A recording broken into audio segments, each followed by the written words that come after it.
Bueno, pues buenas noches, muchas gracias a todos. Como ven, siguen llegando los invitados, muchas gracias. Acomódense todos aquí que vamos a empezar a trabajar. Gracias por estar aquí. Esta es una noche especial porque tenemos la oportunidad de presentar aquí en la Feria Internacional del Libro a Jesús Esquivel, un gran escritor, un gran periodista. Debo decirles que es un periodista preciso, conciso y macizo. Lo que él escribe tiene macizo en buen sentido. Sí. No esa de los otros macizos. Pero tecleador. Tecleador. Es muy modesto, Jesús. Pero bueno, y que ha escrito, entre otros de los libros importantes que ha aportado, es este de A sus órdenes, mi general. Déjenme decir sobre esta obra que nos permite entender, desde mi punto de vista, el proceso grave de militarización que estamos viviendo en nuestro país, el enorme poder que van tomando las Fuerzas Armadas y que, ahora sí que como se dice en la mañanera, con todo respeto, pero hay que decir que es un proceso delicado, contrario a los propósitos de cualquier pensamiento de izquierda y contrario a los propósitos de cualquier consolidación democrática. Las Fuerzas Armadas, respetabilísimas, un ente necesario para un Estado en general y obviamente para el Estado mexicano, son Fuerzas Armadas que fueron sacadas de sus cuarteles por primera ocasión en las décadas recientes, pues ni más ni menos que por el propio Felipe Calderón, que determinó sacarlas para iniciar esa aventura malhadada, desgraciada, infame, de lanzar al país a una dinámica de represión, de sangre, de lucha contra el narcotráfico, que ustedes, bueno, todos son muy jóvenes y jóvenes, todos y todas, pero los que ya tenemos algunas décadas en esta actividad, pues antes de esa guerra contra el narcotráfico de Felipe Calderón, no había los índices de criminalidad, de desorden, de descomposición del Estado, de agresión al Estado de Derecho y de daños a la población civil, como los hemos ido viendo crecientemente desde aquel momento. Desde entonces dijimos, y es una idea que se mantiene en todo análisis de lo que son las Fuerzas Armadas y las sociedades democráticas o con aspiraciones democráticas, lo difícil no es sacar a los soldados del cuartel, lo difícil es regresarlos, es hacerlos que vuelvan, porque en cuanto salen se comienza a generar una dinámica de apropiación de la vida pública, de intereses que de por sí, y bueno, no puedo dejar de decir que históricamente el ejército mexicano ha sido una instancia opaca, gremial, muy dada a la corrupción en el control de ciertas actividades delictivas, en su tiempo el contrabando de artículos electrónicos y demás, los chiveros y el contrabando de Estados Unidos, pero históricamente también todo lo relacionado con estupefacientes, con las drogas, han estado siempre ahí la presencia de las Fuerzas Armadas mexicanas. Pero ahora, con esta fuerza que se le ha dado en esta administración del presidente López Obrador, que tiene elementos y factores positivos, destacables, plausibles en otros ámbitos, pero creo yo que va a tener un déficit fuerte en materia de lucha contra la corrupción. Yo a veces he planteado en mi espacio de internet, en mi canal, un día, entre el enojo de muchos de los asistentes a ese ejercicio, decirles, denme un solo ejemplo concreto, contundente, rotundo, de combate a la corrupción. Díganme una sola persona que ejemplifique que realmente se castigó la corrupción en lo que va de este sexenio. Y la verdad es que no tuve ninguna respuesta concreta. Emilio Lozoya fue procesado desde antes y ya va casi de salida y con un trato privilegiado. Rosario Robles, que obedeció a otros factores, incluso pues de reyertas interpartidistas o intermorenistas ahora, o de la izquierda, pues está libre también y acusada por un detalle menor, pero no me desvío. El caso de Salvador Cienfuegos es uno de los ejemplos en los cuales se muestra el abatimiento de la promesa que hizo el entonces candidato López Obrador de regresar a los militares al cuartel. ¿Qué supo? ¿Qué le dijeron? ¿Qué fue lo que pasó durante una reunión famosa con el entonces secretario de la Defensa Nacional, Salvador Cienfuegos, antes de que tomara posesión López Obrador como presidente de la República? No lo sabemos, pero todo cambió hasta convertir hoy a las Fuerzas Armadas en una entidad tocada por los riesgos de la corrupción que implica todo poder excesivo y que implica además el enorme cúmulo de negocios, contratos, concesiones, adquisiciones que se han ido dando al amparo de la seguridad nacional sin que podamos saber realmente a quién se contrató, por qué, de qué manera en general. Pero esta historia, la que nos narra Jesús Esquivel, es la historia de cómo no es cierto que el general secretario de la Defensa Nacional entonces fue liberado por falta de cargos o porque hubiera sido inocente, sino por un pacto de alto nivel entre el gobierno de México y el gobierno de Estados Unidos. Ya me eché un choro muy largo y no voy a dejar hablar a la estrella que es Jesús. Así es que gracias.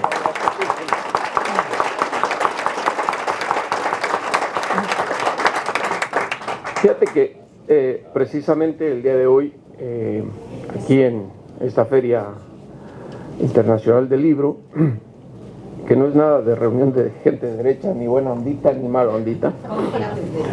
Además, alguien me preguntaba en una de las conversaciones que por qué el presidente López Obrador había desmentido el libro en esa mañanera que se dedicó a hablar de mí. Y le dije, bueno, hasta donde yo entendí, nunca lo desmintió. No lo leyó, porque estaba hablando de otras cosas, porque dijo que eran ideas mías.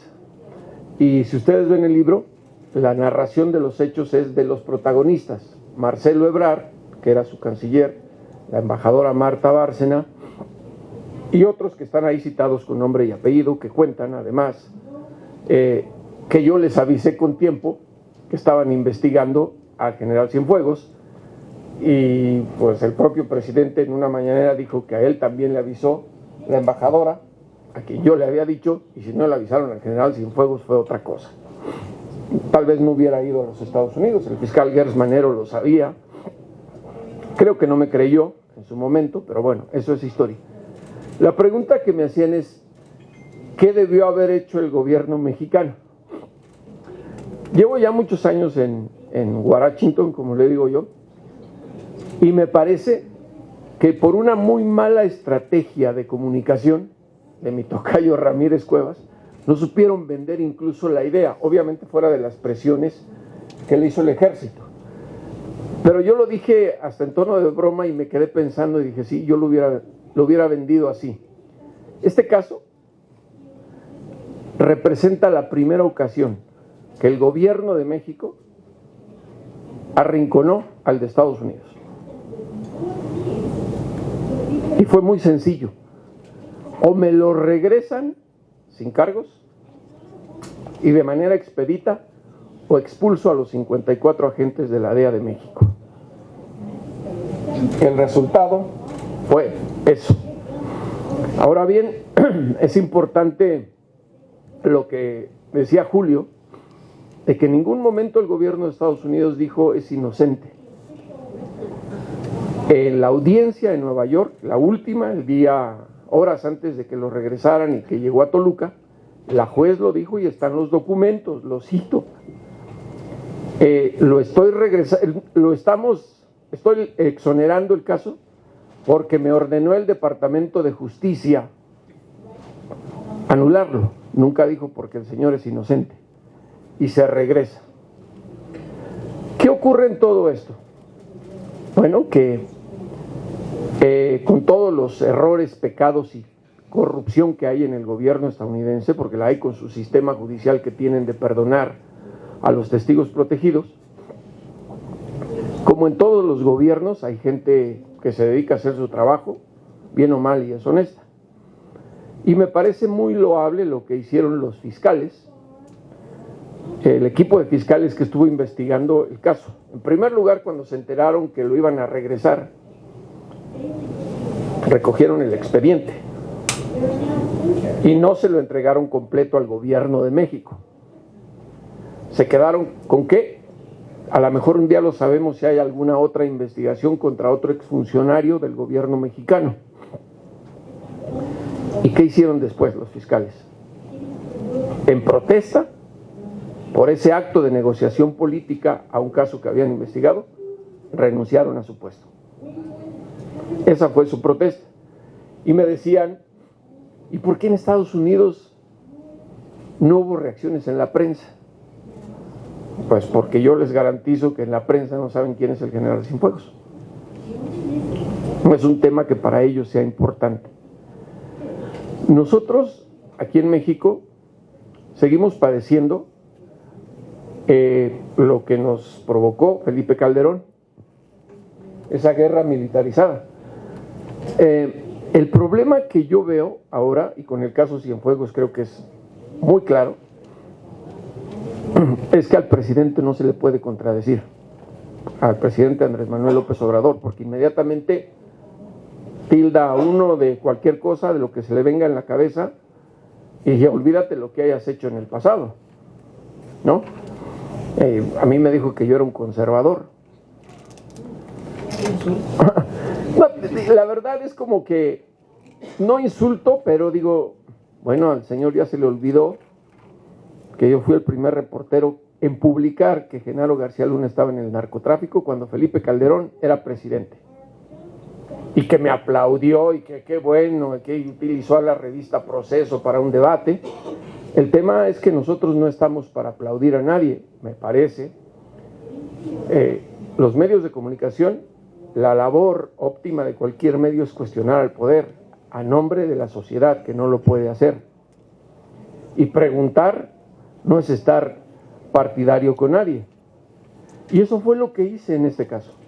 Cuando me enteré que había una investigación en Estados Unidos, muchos me han dicho, se te fue la nota, lo hubieras publicado. Y no es porque se me haya ido la nota, porque se llama responsabilidad periodística. Y además, yo arrinconado por las leyes de Estados Unidos. La condición, como lo cuento en el libro, que me dio a mí Alan Fauer, el reportero del New York Times, el fiscal, fue: busquen a alguien que con nombre y apellido les diga que a lo mejor sí saben que hay la investigación y así la van a publicar. Por eso fue que consulté a Gertz Manero, a Marta Bárcena y a Marcelo Ebrard, en su momento el canciller mexicano. No me lo pudieron corroborar. Yo insisto, y lo he platicado con Julio, Gertz Manero, estoy seguro que no me creyó. Bueno, ¿por qué no se podía publicar? ¿Por qué se me fue la nota? Porque si hubiera publicado eso en Estados Unidos, me hubieran metido a la cárcel, porque se llama obstrucción de justicia. ¿Cómo le está avisando a un presunto delincuente que lo andan buscando, ¿verdad? Pues nunca se hubiera presentado. Esa situación de investigación es un caso inconcluso. ¿Por qué?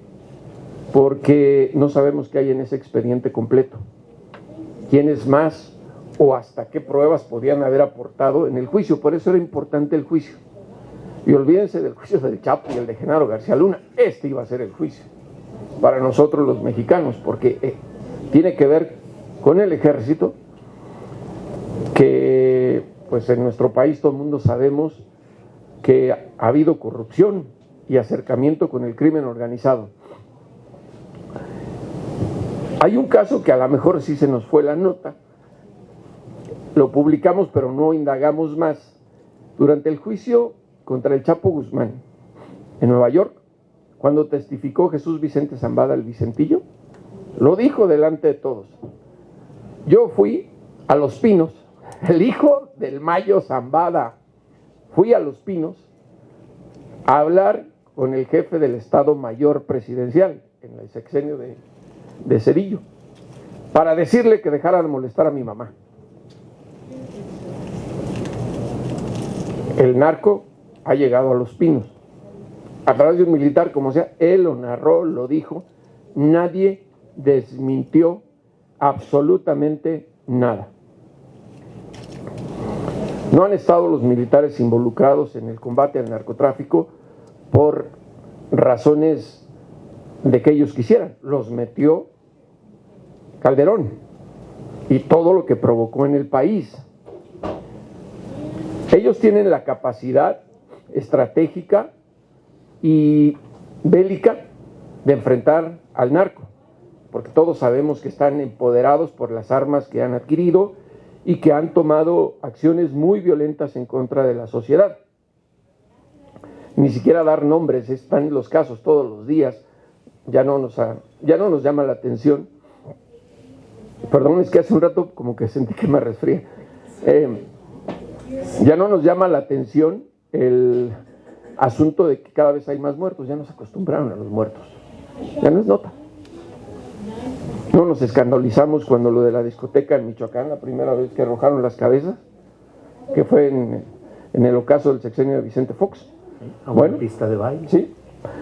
Ahora, hablar de un general como Cienfuegos es demostrar que a ellos, a la élite del ejército, ni el presidente los toca.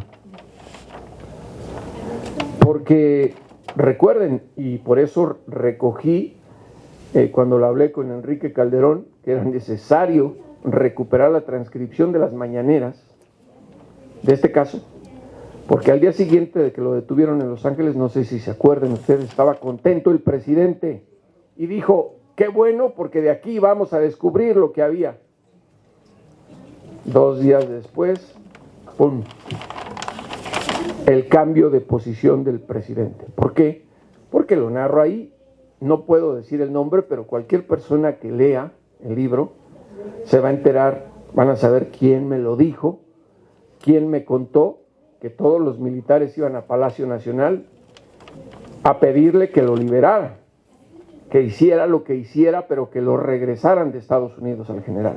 Y lo presionaron, y lo presionaron, y lo presionaron, y eso se llama claudicar ante las presiones de militares. Se supone que él es el jefe supremo de las Fuerzas Armadas, y no solo eso, sino que el poder militar, lo digo ahí, se ofrecieron empresarios a pagarle al general Cienfuegos, los abogados en Estados Unidos.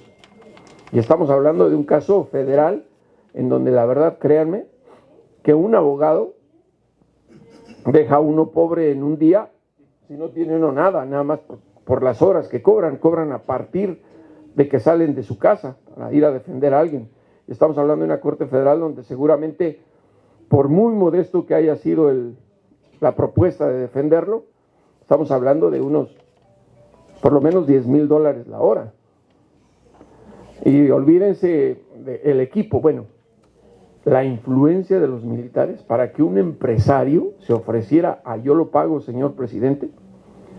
Y el resultado fue ese. Yo decía, a alguien no me lo pudieron decir y lo pregunté, pero no, ¿a quién se le ocurrió esa tan buena idea políticamente de decir, me lo regresan o se van los 54 agentes de la DEA, pero ya? Los doblegó, y era Trump el presidente, el que amenaza con lanzar misiles a México para combatir al narco, con invadirnos para combatir al narco, con edificar la muralla en la frontera.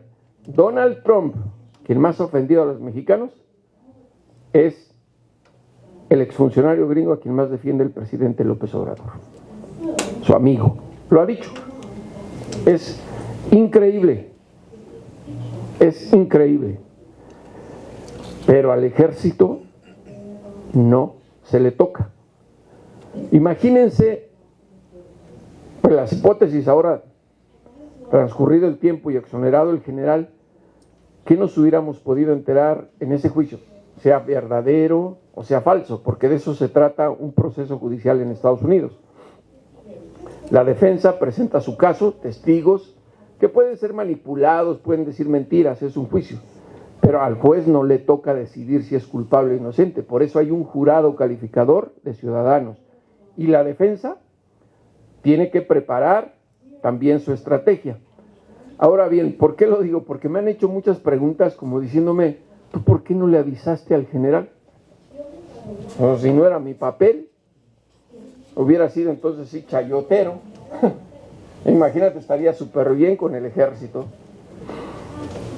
El sistema judicial estadounidense es bastante complicado. Para cualquier reportero tecleador de a pie como su servidor hay que entenderlo y con la experiencia pasar muchas audiencias para poderlo entender. ¿Por qué lo digo? Porque durante el juicio contra Genaro García Luna en Nueva York, se mencionó la regla 3500, cuando el abogado de Genaro dijo que cuando López Obrador fue jefe de gobierno de la Ciudad de México, recibió dinero del narco. ¿Se acuerdan? Que se armó todo un escandalazo y dijeron es que hay 3500 documentos. Eso no es cierto. El abogado de Genaro García Luna lo que hizo fue citar lo que dijeron los testigos de la fiscalía. Él no se lo inventó. Eso está en los documentos. ¿Por qué decía yo complicado? Porque al momento de presentar un testigo, están obligados por ley los fiscales a compartir lo que les dicen sus testigos para que prepare la defensa la estrategia de rebotar eso. Y créanme, no voy a decir nombres de mis colegas, pero yo los vi en Nueva York salir a atacar al abogado de Genaro. ¿De dónde sacas eso? La prensa, lamentablemente en este sexenio, se quedó sin memoria histórica. Ese asunto ya se había mencionado en el juicio del Chapo Guzmán. Ya se había dicho, ¿cómo se llama este abogado que trabajó con López Obrador? Se me fue el nombre ahorita que yo acabo de ver un documento. Sí, Gabriel Regino. A él fue al que el hermano de Arturo Beltrán Leiva dijo, a él le dimos dinero. Nunca dijo que a López Obrador, ojo, dijo a él. Y cuando el presidente dijo que iba a demandar al abogado de Genaro García Luna, lo recordarán que estaba pensándolo. Yo se los juro que dije que lo haga, porque va a chocar con pared horriblemente. Nada más con demostrarle, mire, señor, esto yo no lo dije porque no, usted no entiende cómo es el sistema judicial de Estados Unidos. Pero era así. ¿Y por qué estaba yo ansioso? Porque se iba a poner bueno el pleito, porque iba a demandar el abogado al presidente en Estados Unidos y no se la iba a acabar el presidente. Ahora bien, me han dicho que todo esto es mentira y está en voz de los protagonistas, que el general Cienfuegos nunca estuvo metido en el narco. Yo dije, bueno, es que yo no estoy diciendo que estuvo metido en el narco, estoy diciendo lo que ocurrió y que lo acusaron de esto. Es que al general lo perdonaron en Estados Unidos. Eso no es cierto. Le retiraron los cargos. Nunca dijeron es inocente. Y por una negociación política, como dijo Julio, al más alto nivel. ¿Quién negoció con William Barr? Marcelo Ebrard. Ahí lo cuenta. Por órdenes del presidente. El ejército, en nuestro país, esta militarización, yo puedo agregar algo que creo, la evidencia más grande de esto es ese caso. Es ese caso. Porque si no, ¿por qué se alegró el presidente ese día? Al otro día si estaba bien contento. Yo también hubiera dicho con esto, vamos a ver lo de Peña Nieto y todos para atrás. Y de pronto, hasta lo condecoró hace poquito. El licenciado, entre otros temas. Sí, la verdad es que yo creo, Jesús, que estamos con la necesidad de vigilar, de revisar con ánimo cívico crítico lo que está sucediendo en ese terreno de la militarización. Se suele decir que más que militarizar al país, se ha socializado al ejército para que actúe en tareas de construcción, en tareas de participación en proyectos económicos. Y se dice, ¿para qué querías al ejército metido en el cuartel cuando puedes salir a construir y ayudar? Es una tesis relativamente fácil de promover en el discurso. La realidad es que las Fuerzas Armadas garantizan la seguridad del país y tienen como función, entre otros temas, la filosofía de exterminar al enemigo, no de prevenir ni de evitar que se cometan cierto tipo de delitos.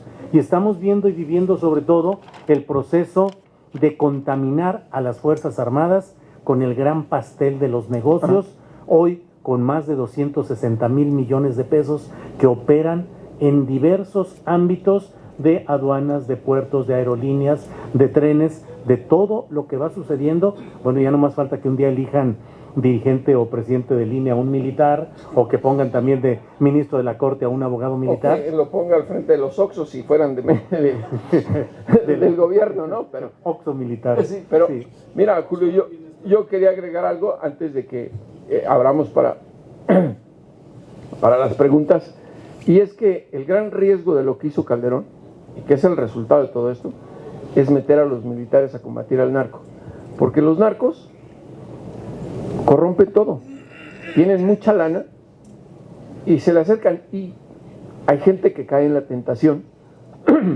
de aceptar el dinero, sobre todo, y aquí no hay que culpar tanto al soldado raso porque pues no tienen otra opción, o los matan o reciben una lana, pero a ese nivel de generales ya la corrupción es otra cosa. Si ustedes hubieran visto al Chapo en el juicio, yo lo veía todos los días que duró el proceso. Se ve un cuate buena onda, con quien uno se puede echar una chela. ¿En serio? ¿Progre buena ondita? Sí. Ya me imaginaba. Pero el tema es eso, ¿no? Que le sabían llegar con el dinero a la gente y los corrompen. Y ese fue el gran riesgo de la corrupción por narcotráfico, que obviamente llegó a muchos niveles y a muchos que desconocemos, ¿eh? Además, claro, no sabemos. Claro. Pero bueno, si la gente quiere participar de esta conversación con Julio, con su servidor, pues adelante, por favor. Bueno, dos preguntas muy directas, Jesús. Una, López Obrador fue amenazado en esa ocasión, bueno, porque sí fue muy extraño que un día antes en la mañanera estuviera festejando esto y al día siguiente con otro comportamiento totalmente diferente. Y la otra pregunta es, ¿realmente el poder más grande que tenemos en el país es el poder militar? Tanto que nunca vamos a saber qué pasó con los estudiantes de Acteal. Los de Ayotzinapa. Perdón, de Ayotzinapa. Sí. Perdón. Y también lo de Acteal. Los de Acteal, sí. Perdón, sí. Y Aguas Blancas y todo lo que ha ocurrido. Bueno, no sé si fue amenazado. Sería muy grave para mí especular sobre eso. Lo que sí es que fue presionado y que iban todos los días a Palacio Nacional los militares a preguntar cómo iba la negociación con Estados Unidos. Y me lo dijo Ebrard. Y me lo dijo el que no cito, pero cualquiera que lea entiende quién es. Y el presidente se veía presionado todos los días, no sé si amenazado. La segunda pregunta, y bueno, y además agregar lo que decía usted al final de Ayotzinapa. Si alguien sabe también qué ocurrió y que no nos ha contado su versión, es el general Cienfuegos. Entonces, esa es una pendiente muy grande que hay en el país, es una deuda que tiene el presidente López Obrador, porque él dijo que lo iba a resolver, y le faltan 10 meses. Y sabemos que no van a encontrarlos, pero que nos digan qué pasó. Sobre todo no a nosotros, ¿no? A los familiares de estos estudiantes de Ayotzinapa. Y creo que si en estos momentos es la institución más poderosa del país, pues me parece que sí. Tan es así que ni al presidente pues le pueden quitar el dedo de salirse con la suya de algo que quieren, ¿no? ¿Cómo es posible que a ese nivel hayan logrado negociar con Estados Unidos su exoneración aquí y su repatriación de los Estados Unidos? Los agentes de la DEA, de por sí ahorita el número de muertos en promedio en Estados Unidos por una sobredosis es de 316 personas cada 24 horas. Eso es muy grave. Multiplíquenlo por sobredosis. Multiplíquenlo al año, ¿no? Van a llegar a la cifra. Los gringos están muy necesitados de tener una asistencia antidrogas. Por eso es que Trump amenaza de lanzar misiles y hasta los otros candidatos republicanos entraron en el mismo tono. Es retórica, no va a ocurrir. Ellos han de pensar, nos lanzan un misil y no solo acaban con los narcos, acaban con nosotros. No lo van a hacer. Pero sí está claro que el poder militar tiene el control en este país. Tenemos al presidente, que es el comandante supremo, hablando todos los días, pero al ejército, a las Fuerzas Armadas, no se les toca. Sí. Yo quiero preguntarte, ¿no crees que el presidente haya tenido miedo de un golpe de Estado? Dijo. O sea, para mí es como muy fuerte. Es que históricamente el ejército es el que quita presidentes. No lo sé si haya tenido miedo, la verdad sería especular. O no sé si Julio quiera responder eso. Es delicado. ¿Tú qué opinas? Yo repito, y no es por temor a que vaya yo a decir algo, al rato me vaya a decir lo que quiera, pero se me hace que es muy delicado hablar si haya... No creo que tanto haya llegado al grado por el caso Cienfuegos. Lo que sí creo es que la élite de los militares se hacen ronchita, como decíamos cuando estábamos chiquillos, porque ellos se defienden. No tanto era por él. Yo lo que sí sospecho es que en un juicio, lo que querían evitar era el juicio. Iban a salir muchos nombres. Sí. Además, bueno, la verdad es que históricamente las Fuerzas Armadas mexicanas han mantenido un pacto con el Poder Civil, de que el Poder Civil no se meta con el militar, que designen ellos por escalafón, por arreglos entre ellos, quién es el siguiente titular de la Secretaría, y una protección grupal, gremial, con espíritu corporativo. Recordemos que México es de los pocos países donde no ha habido un secretario de la Defensa Nacional que sea civil, siempre han sido ellos mismos. Y por otra parte, imagínense si llegáramos a una situación como ha sucedido recientemente en Chile y en España, donde una mujer ha sido la secretaria de la Defensa Nacional o ministerio. Nunca hemos podido llegar a eso. No ha habido un solo presidente de la República en la historia de México que se atreva a nombrar por sí mismo a un civil, a alguien de su confianza, en la Secretaría de la Defensa Nacional. Es un pacto de mutua protección. Yo te mantengo en el poder, pero siempre y cuando no te metas en mis asuntos. Ni a tocar el presupuesto de defensa. No, claro. Ni el legislativo, ni nada. No se ve, así es. Disculpe, una pregunta. ¿Se ha oído que hay una cúpula de exsecretarios de defensa? ¿Es real eso? ¿Que esa haya sido la presión hacia el presidente? Pues siempre se ha hablado de que los exsecretarios de la defensa entre ellos se reúnen, se juntan, hablan, conversan con el secretario de la defensa del actual, por ejemplo. Pero sí creo que está claro, porque sí me dijeron que hubo varios exsecretarios de la defensa que también asistieron a esas reuniones a Palacio Nacional a abogar por la negociación para regresar al general Cienfuegos. Repito, no tanto era eso, yo sospecho que había muchos con temor a que por buena razón o malas aparecieran otros nombres de la élite militar en un juicio en Estados Unidos. No sabemos qué hay en ese expediente completo. ¿Se puede romper ese poder del militar? ¿Se puede romper? Pues así como están las cosas, y ahorita lo vemos muy complicado. Cada vez menos. Allá atrás. Allá el señor. Ah, perdón. Bueno, a ver, aquí y luego vamos allá. Una pregunta un tanto íntima. ¿Cómo se vive en otro país criticando con un espíritu crítico a dos poderes muy fuertes, la presidencia y el ejército? Y la segunda, ¿qué nos espera a un horizonte medio, 5, 6 años, en estos cambios y con los poderes que ya se están perfilando? El vivir en el extranjero y no necesariamente... Se me hace que hemos desvirtuado mucho el argumento del papel de la prensa, porque si cuestiona uno, que es el papel de los reporteros, es crítica. Muchas veces no es crítica, es simplemente hacer la pregunta adecuada que no se le puede hacer. Digo, yo agradezco que el presidente tenga esta apertura de las mañaneras todos los días, que no ocurre antes, pero si lo ven desde otro ángulo, a mí alguien me comentaba en una mañanera, un colega mexicano, que los reporteros van a denunciar. Me dijo, es que aquí ya son ministerios públicos. No, ese no es el papel de la prensa desde mi punto de vista. Es cuestionar, y no tanto es criticar. Desde el extranjero se ve con otra lupa lo que ocurre en nuestro país. Y sin duda se toman experiencias de lo que uno vive y lee en la prensa del país donde se encuentre. Yo voy a decir algo porque me lo han dicho en muchas ocasiones, que yo me la vivo a toda madre en Washington. escribiendo y lanzando o cuestionando cosas. Yo lo que puedo decir en mi defensa, y invito a quien lo desmienta, de los corresponsales mexicanos, soy el único reportero que conoce al derecho y al revés la frontera México-Estados Unidos de los dos lados.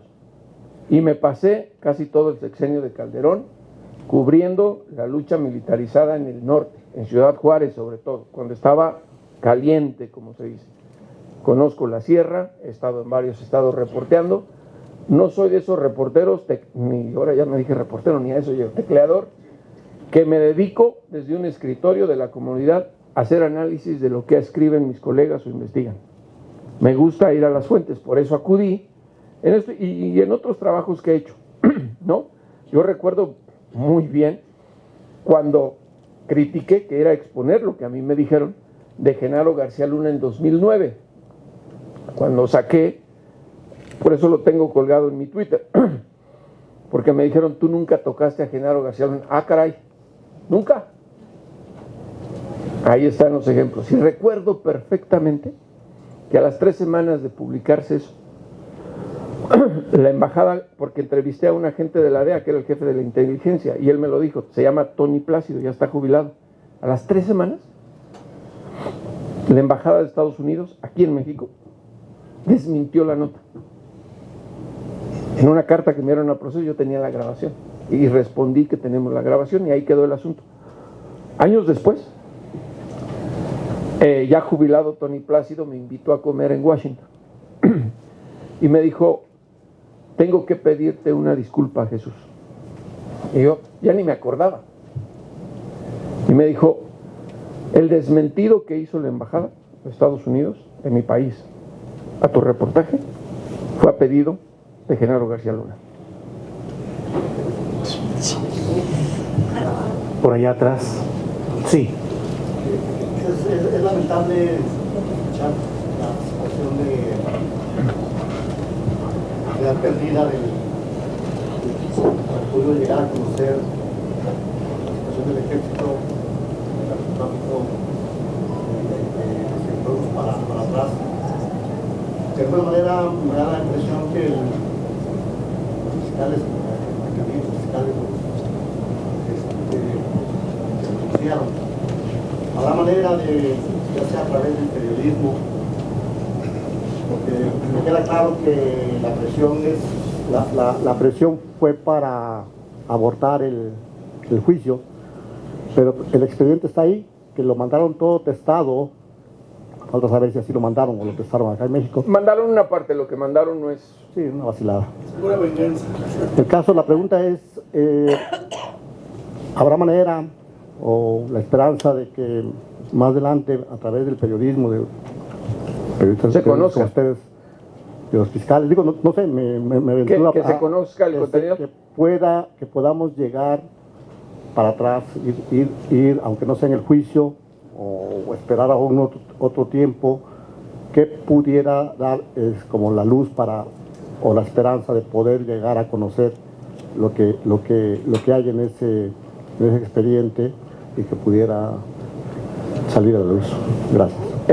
No, los exfiscales federales en Estados Unidos, por ley y por constitución, no pueden hablar de ningún caso que hayan llevado a su cargo. Es un delito. Si lo hacen, es un delito. Es un delito federal de obstrucción de justicia. Están impedidos, no lo pueden hacer.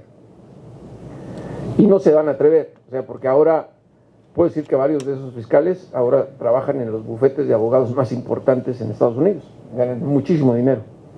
Y nadie va a arriesgar irse a pasar 30 años de cárcel por contarle a un reportero un caso que se quedó muy claro que las negociaciones políticas están por encima de la justicia o de las investigaciones o el proceso judicial en cualquier país. Respecto al expediente, está sellado. Esos expedientes solamente se abren cuando el sistema judicial de Estados Unidos tiene la garantía de que o les van a deportar al presunto implicado o ya lo van a detener, como ocurrió con el caso Cienfuegos. Por eso, en la noche, abrieron el expediente y por eso pudimos conocer las acusaciones, lo recordarán, ese mismo día, porque ya estaba detenido en Los Ángeles. Ahora bien, no nada más es lo que digan los fiscales, es que por eso yo hablaba del tema complicado del sistema judicial en Estados Unidos. William Barr mintió en su libro cuando dice que él vio el expediente. Eso no es cierto.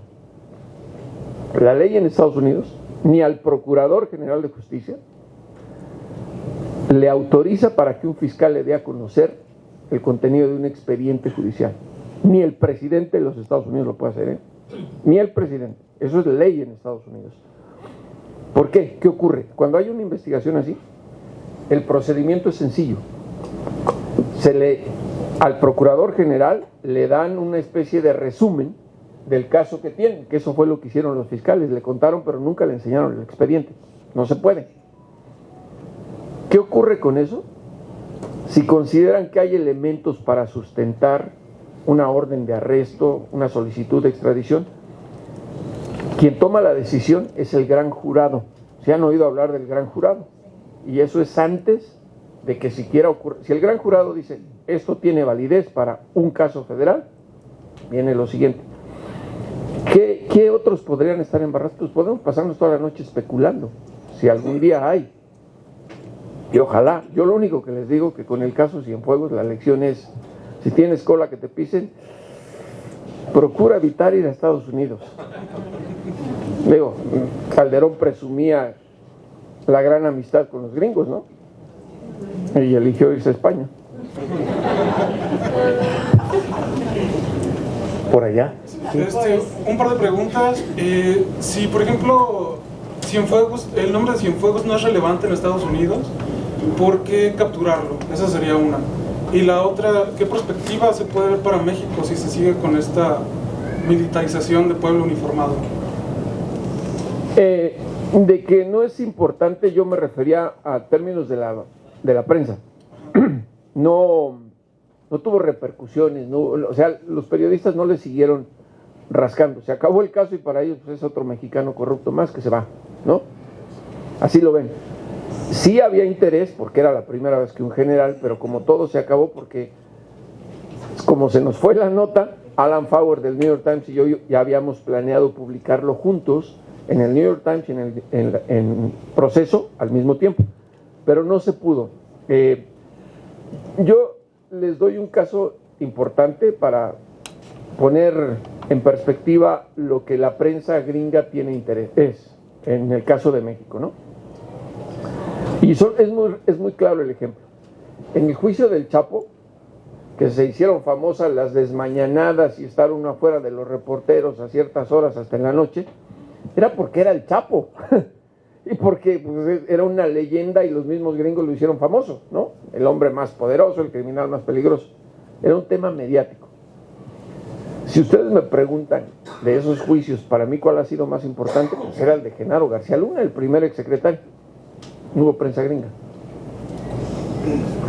¿Quién era Genaro? ¿Sí me explico? En ese contexto me refería yo a que no era importante. Detenerlo es otra cosa, es un sistema judicial que tiene que ver con el tema del narcotráfico.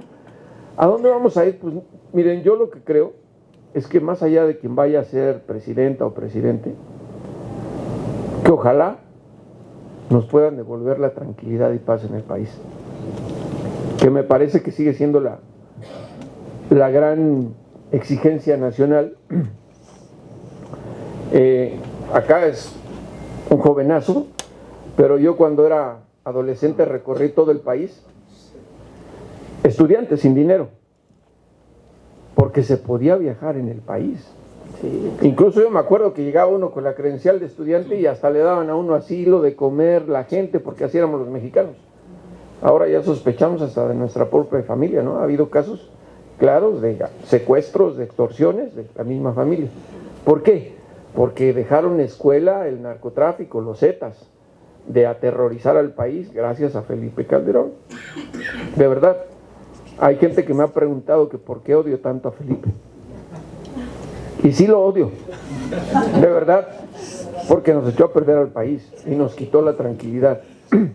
Y es tan descarado, de verdad, que cuando luego empieza a criticar, y entiendo que tiene que ver con ideologías políticas, Yo se los juro, como les decía lo de la gripe, que yo creo que ya me dio, que no es nada bueno ni sano para ningún reportero cubrir al narco, y sobre todo en esa época ver cuerpos decapitados, el oler a sangre, de veras, y sobre todo platicar con las familias. Yo me acuerdo el caso de los estudiantes en Ciudad Juárez, ¿te acuerdas? Que los tildó inmediatamente de delincuentes. Hablar con las mamás, o sea, era muy complicado, y se acuerdan que una de ellas lo enfrentó en Ciudad Juárez al presidente. Entonces, yo creo que más allá de la militarización, y si por alguna razón llegara el país a estar militarizado y nos dicen, les vamos a resolver el problema de seguridad, bienvenido. Bien, ándale ya, adelante. Cada vez hay más preguntas, bueno. Sí, no, una pregunta es, ¿por qué está tan protegido Calderón? ¿Lo protege a él también el ejército? ¿O qué es lo que pasa? ¿Por qué no le pasa nada? Julio, yo no sé por qué está tan protegido, no sé si esté tan protegido. Una de las, para mí, decepciones grandes del presidente López Obrador ha sido, ¿por qué no se metió con ellos? Sí. O sea, la verdad es... No es su fuerte la venganza. No, pero a mí, por ejemplo, que Julio estaba dando a conocer los casos de corrupción, que no hay uno, a mí hay otro que se me hizo muy claro y que yo lo investigué también con mucho tiempo, el de César Duarte, en Chihuahua, o sea, y que recibe a gente y que tiene una oficina y en la cárcel. Sí. Cabeza de vaca.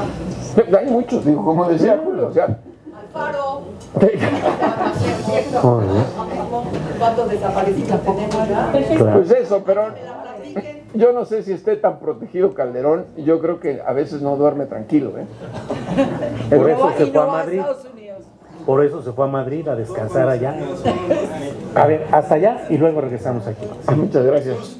Primero felicitarte por tu trayectoria, por tu trabajo, igual que Julio, personas como ustedes hacen de este un México mejor. Primero felicitarte por eso. Y la pregunta muy puntual, la putrefacción no nada más está aquí en el ejército, también está del otro lado, lo hemos dicho siempre. La DEA, todos esos organismos, pasa la droga, pero ya no hay narcos, no hay nada. A la prensa estadounidense, a tus pares estadounidenses, ¿les interesa? ¿Investigan eso? ¿Tú mismo lo investigarías o allá sí es cuidado? Ahí nadie... A ver, y me gustó tu pregunta mucho porque que si yo lo he investigado, pues publiqué un libro, Los narcos gringos. Los narcos gringos. Y viene otro, que es la actualización de lo que ya ha ocurrido en esos años, que no les voy a dar detalles, porque si no me va a regañar allá. Pero son muy pocos los medios estadounidenses, y cada vez menos, que han dedicado trabajo a hacer la frontera y hablar de la corrupción que puede existir en las agencias federales de Estados Unidos, ¿no? A mí lo que me repugna es que cada vez, y ahorita están dándole mucha cobertura al tema de las muertes por sobredosis, por el fentanilo, que se hizo famoso el fentanilo. Fentanilo, cuando publiqué la palabra fentanilo, y no es porque me dé el mérito, pero yo fui el primero que hice un reportaje grande sobre el fentanilo, hablé a la Secretaría de Gobernación y me acuerdo que me dijeron, ¿qué es eso? Ahora ya todo el mundo sabe qué es fentanilo. Le buscan la manera de culparnos, porque dicen, empiezan con casos así: fulanito de tal, del pueblo de tal en Pensilvania, dejó 3 niños porque se murió de una sobredosis y le vendieron la droga, tal vez un mexicano, ¿no? Tal vez. A la prensa gringa no le interesan las notas chiquitas, como digo yo, pero si todos los días, es una tarea imposible de hacer para un reportero, y mucho menos como nosotros los mexicanos sin recursos, pero el sistema judicial gringo, ya no me acuerdo cuál es el promedio, ¿tú te acuerdas de los casos de procesados judicialmente por narco en Estados Unidos? Pero son muchos. Sí. En las cortes federales no terminaríamos de ver cuántos estadounidenses son procesados todos los días. narcotráfico, lo hay. Es muy complicado. Y también agentes, no solo de la DEA, de ICE, de aduanas, que han sido detenidos por narco. El dinero es mucha tentación. Pero sí, me gustó por eso, porque la corrupción la podemos medir de otra manera, ¿no? Los testigos protegidos o cooperantes. Yo siempre doy este caso ahora reciente porque lo vi. El grande, ¿no? Alguien que gozaba torturando y asesinando gente. No sé dónde esté viviendo porque es testigo protegido, pero lo metieron a vivir con otra identidad en medio de los estadounidenses en la nada. Imagínense, han de decir, este mexicano grandote debe ser buena onda. Si supieran quién es, estarían protestando. Y acabo de ver al rey Zambada, a Jesús Zambada García, el hermano del Mayo, dando una entrevista a una estación de radio en Estados Unidos, bien vestido, y dices, ese es el sistema, esa es otra corrupción que hay en Estados Unidos. Bien. A eso voy. Sí. ¿Qué tanto están metidos los medios corporativos de comunicación en Estados Unidos también con el narco? No. No. Ahí sí, no, con el narco no. O sea, pueden estar metidos con las corporaciones importantes, por ejemplo, cuando yo estaba escribiendo sobre el fentanilo la primera vez, ese reportaje que publiqué, que las, ¿cómo se llaman? Las UPS, estas empresas de mensajería, estaban involucrados en transportar el fentanilo de China, que llegaba en paquetes por paquetería. Se suponía que el reportaje lo íbamos a publicar en el New York Times. Estuve trabajando con 2, 3 reporteros. Al final dijeron que no. Y yo me quedé con el New York Times. ¿Por qué? Por Federal Express, pero no por el narco. ¿Me explico? Bien, para cerrar. Sí, perdón. Se habla mucho sobre el ejército involucrado. ¿Y qué me dice sobre el Poder Judicial? Aquí. Pues aquí en todos lados. Aquí y allá. Porque decía esto yo de los testigos protegidos. Es la evidencia de que los sistemas, los fiscales, pues a cambio de llevar al tambo a quien quieren, le perdonan los pecados a otros. No me corresponde hacerlo, pero sí les voy a decir algo, se los voy a adelantar para que estén muy pendientes. En enero voy a publicar un reportaje que espero haga ruido sobre un caso de corrupción de las agencias gringas aquí en México por narcotráfico. Y no nomás es texto, tengo videos y las evidencias. Pero espérense a enero. A que se le quite la venda. Muy bien, pues. Proceso. En proceso, sí. Pues muchas gracias por su asistencia, muchas gracias Julio. Jesús, por supuesto, tenemos un tiempo para firmas, si alguien quiere pasar con Jesús.